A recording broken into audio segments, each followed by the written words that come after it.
नमस्कार साथियों, आप सभी का स्वागत करता हूं इस चैनल में। उम्मीद है आप सब अच्छे होंगे। साथियों, आज कंटेम्प्ट की सुनवाई है। ऑनरेबल जस्टिस नरेंद्र कुमार चंद्रवंशी जी के बेंच में होना है, जिसका सारे अपडेट जो है मैं आपको इसी चैनल में सुनवाई के बाद दे दूंगा। लेकिन अभी का जो वीडियो है ना साथियों, बहुत ही ज़्यादा जरूरी है।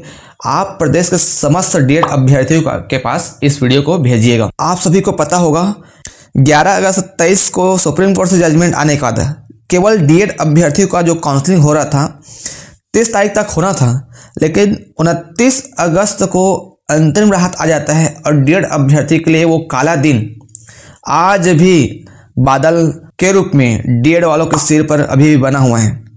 साथियों, 29 अगस्त को जो सुनवाई हुआ था उसमें डीएड की तरफ से अच्छे एडवोकेट उतारने के लिए पैसा नहीं था। इस कारण से अच्छे एडवोकेट से पैरवी नहीं कराने के कारण वो दिन आया था, जिसके कारण से आज तक हम बाहर तड़प रहे हैं, भटक रहे हैं। डीएड वालों का ही अधिकार था कि प्राथमिक स्कूल में सहायक शिक्षक के रूप में पदस्थ होना, लेकिन नहीं हो पाया था। क्यों नहीं हो पाया था? क्योंकि हम अच्छे से एडवोकेट नहीं उतार पाए थे। अब फिर से वही दिन न आए, इसलिए आप लोगों से सहयोग की अत्यंत आवश्यक है। साथियों, हम लोगों ने जितने भी डीएड की कोर टीम है उसने अंतिम बार जब सहयोग लिया था ना, उसके बाद से आप सबको पता होगा 4 से 5 बार जो कंटेम्प्ट की सुनवाई हुआ है उसमें सुप्रीम कोर्ट से एडवोकेट को उतारे हैं। और सुप्रीम कोर्ट का एडवोकेट का जो फीस होता है उसका आप भली भांति जानते हैं कितना होता है।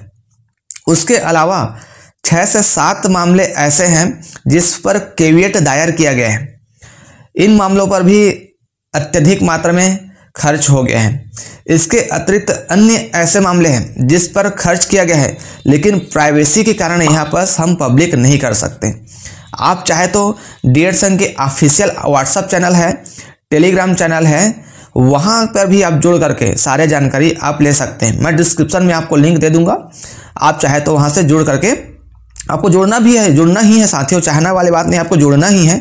और वहाँ से जुड़ करके आप सारी जानकारी ले सकते हैं कि आखिर क्या क्या हो रहा है। साथियों, दुख की बात यह है कि 2900 से 3800 डीएड वालों का जॉब लगना है, लेकिन सहयोग के लिए केवल 200 लोग ही सामने आते हैं। 200 डीएड अभ्यर्थी और कोर टीम ने हजारों रुपये सहयोग किए हैं।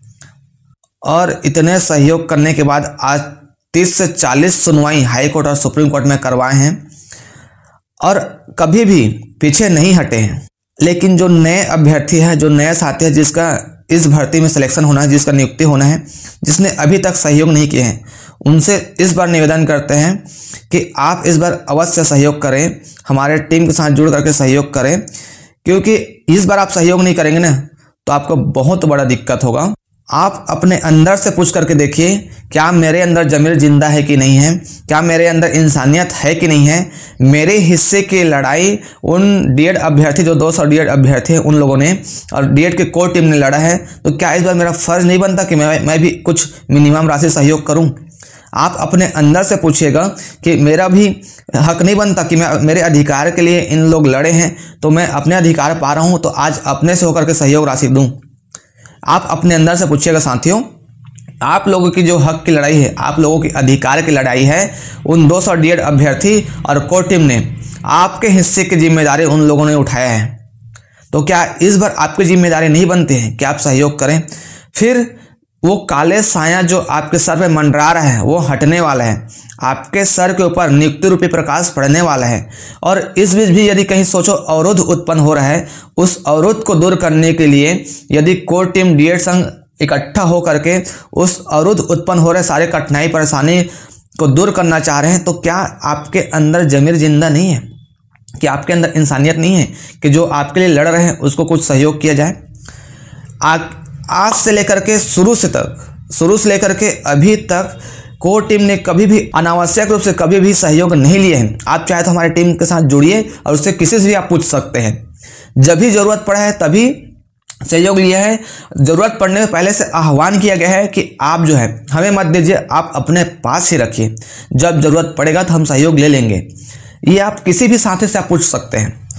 बस इस बार जो नए साथी सहयोग नहीं किए हैं, जो पुराने साथी जो सहयोग कर चुके हैं, उनसे भी निवेदन है कि अंतिम समय है, अंतिम समय में हम कोई भी ऐसा कार्य नहीं करना चाहते, हम या कोई भी ऐसे कार्य में पीछे नहीं रहना चाहते जिसके कारण हमें फिर से ये 1.5 सालों का जो अंधकार है वही अंधकार में हमें को फिर से जाना पड़े।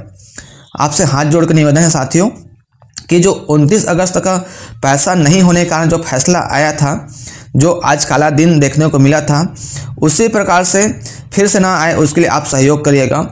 और 1.5 साल हो गया भटकते भटकते, अब ये दिन देखा नहीं जा सकता, तो आपसे निवेदन करते हैं कि इस बार ज़रूर सहयोग करिए, हमारे साथ जुड़िए और आप जुड़ करके अपना साथ दीजिए हमें। अभी हमें आपके सहयोग की आवश्यकता है। आपके स्क्रीन पे मैंने शुरू से ही QR कोड लगा दिया था, चाहे तो आप वहाँ से भी सहयोग कर सकते हैं, लेकिन अच्छा ये होगा कि आप हमारे साथ जुड़ करके सहयोग करें, क्योंकि आप लोगों को जुड़ना और जानकारी लेना अत्यंत ज़रूरी है। क्योंकि हम शुरू से ही पारदर्शी तरीके से कार्य कर रहे हैं, जो है पारदर्शी तरीके से हो रहा है। आप हमसे जुड़ करके, हमसे बात करके सहयोग करें, ये अच्छा रहेगा। ठीक है साथियों, उम्मीद है आप इस बात को गंभीरता से लेंगे और हमारे साथ अवश्य रूप से जुड़ेंगे और आपके हिस्से, आपके अधिकार की जो लड़ाई है उसमें आप भी सहभागिता निभाएंगे।